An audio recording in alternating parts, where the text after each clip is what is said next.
What is proof of stake? It's an alternate method of verifying crypto transactions, rather than the better-known proof-of-work system that was created by Satoshi Nakamoto for mining Bitcoin. Validation using the proof-of-stake method doesn't depend on computational power, but on the stake in the network. Validators, which is what stakeholders are called instead of miners, put up or stake a portion of their own crypto tokens. By agreeing to hold and not sell their stake, the value of the network is increased.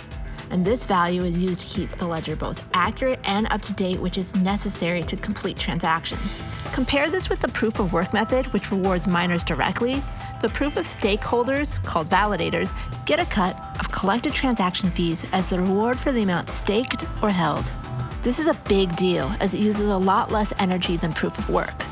Ethereum, the second largest crypto after Bitcoin, is planning to make the switch to proof of stake soon from its current proof of work system. Some believe this shift will eventually make the energy-intensive proof of work mining process obsolete. The change to the proof of stake system by Ethereum was already scheduled to happen by the end of 2021, but got pushed to sometime in 2022. Stay tuned for more updates.